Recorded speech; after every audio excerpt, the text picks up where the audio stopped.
So last January, I actually started feeling a lump in my neck, and didn't think much of it. About 2 months later, I started to notice that it was getting larger. So went to the doctor, and actually she asked me one question. She said, "Have you ever had night sweats?" I said, "Yes." So she actually left the room immediately, came back in, and actually gave me a slip for a place to go get a CAT scan and a slip to go get blood work. And she said it was one of two things. It was either Hodgkin's or non-Hodgkin's. Luckily, we were able to find out that it was stage 1. Started treatment in April. I went through 8 rounds of chemo and 3 weeks, 15 days of radiation. Hands down the scariest time of my life. I've lost a father to cancer. I've lost 2 grandparents to cancer. We didn't have a survivor story in our family. Nobody had actually ever survived it. So I played college football at Wingate University in Charlotte, North Carolina. That community really helped. Being in athletics is really one of the things that I think, even aside from cancer, has made me a fighter in everything I do. I mean, that is a family.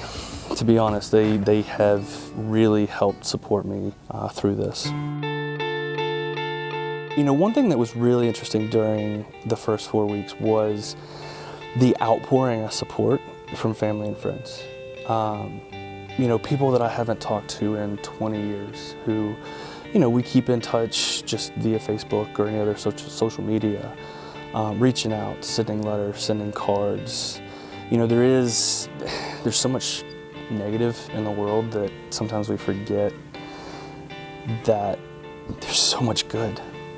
You know, just knowing how many people were out there praying, thinking, sending, you know, positive vibes, it was humbling.